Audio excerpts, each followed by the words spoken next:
Jmenuji se Karolina a je mi 16 let. Co děláš, když se nudíš? Když se nudím, tak například upravuju fotografie, chodím s přáteli ven, nebo si hraju se svojí kočkou. Proč se chci seznámit? Protože hledám vážný vztah. Jak dlouho jsi sama? Půl roku. Jakého kluka by si přála? Někoho milého, chytrého, aby byl i hezký a vtipný. Jak by měl tedy vypadat? Možná tmavé vlasy, hezký úsměv a aby nevypadal jako blbec. Kolik by mu tak mělo být? Od 16 do 18. Odkud by měl být? Nejlépe z Prahy, protože tam bydlím i já. A aby jsme k sobě měli blízko. Jaké máš zájmy? Co tě baví? Tak baví mě teda zvířata, plavání, jít ven s přáteli a podobně. Určitě nemusí mít úplně stejné zájmy jako já, ale bylo by to vhodné. Co ti na klukách vyloženě vadí? No nemusí to být prasata, no. Jak to vypadá, když se kluci chovají jako prasata? Jsou vulgární, jsou nevychovaní a podobně. Máš ráda třeba sportovce, sportovní typy? No nemusí být sportovec, ale jako nevadí mi to, když má sportovní tělo. Tělo, takže ti záleží na tom, jakou má postavu? No, nezáleží, ale nevadí mi, když je hezká. Dobře, ale nevadilo by ti třeba, kdyby byl jako tlustý? Ne, určitě ne. Tak možná jako, když bude fakt hodnej a milej nebo takhle, tak to nevadí, když je tlustý. Jsi romantická? Jo, určitě dokážu být romantická, občas teda. To znamená, že nejsi, takže jaká jsi? Popiš sama sebe.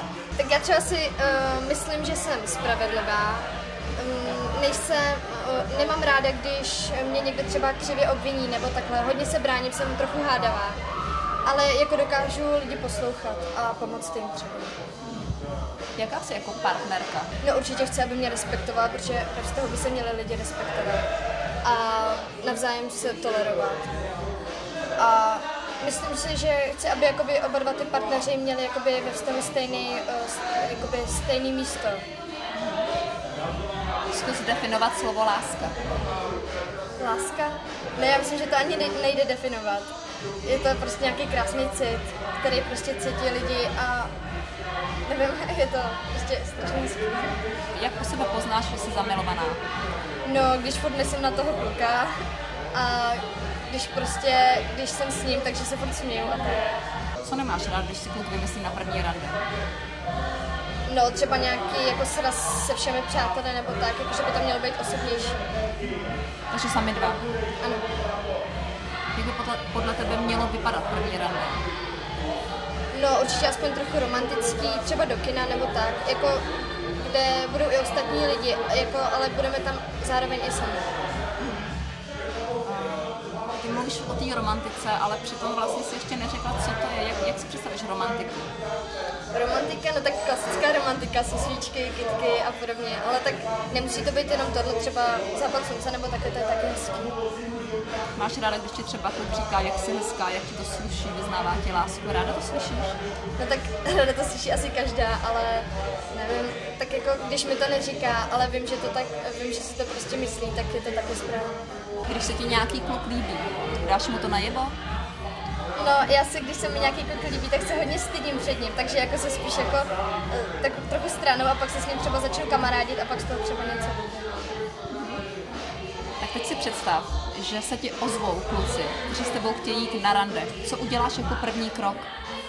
No, zkusím se o nich dozvědět něco víc, abych si dozvěděla, jak jsou a podle toho se vyberu, nebo prostě zjistím, který by byl pro mě nejvhodnější.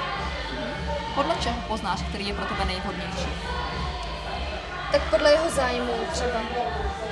Podle toho, jak popsal sám sebe a podobně, no. Podle jeho informací o něm. Prostě. Budeš chtít, aby ti poslali fotku? No, když mě zaujmou, tak potom později asi možná ano. Co je pro tebe v životě nejdůležitější, bez čeho by se neobešla? Bez přátel. Přátelé, láska, rodina. To je takový to nejzákladnější. Na co si u tebe kluci musí dát pozor? jsem hodně hádavá teda. Nenechám si nic líbit a jako když se mi prostě něco nelíbí, tak to řeknu. Znamení jsem beran. No. Takže tvrdohlavá. No, takže tvrdohlavá. Ale ukaž, jak to vypadá, když se vztekáš. Jenom tak? No. Pořádně. To nejde. No. Dobře. Když ti někdo říká něco, co opravdu není pravda, řekneš mu do očí, že to tak není, i když je to člověk, ze kterého máš respekt? Jo, řeknu mu to a snažím se ho přesvědčit o tom, že to není pravda, různě argumentuju, i když většinou třeba někdy se mýlím, takže to je trochu špatný, ale jako většinou se jako snažím mu to vysvětlit. Takže jestli mě chceš poznat, tak se neboj a napiš mi.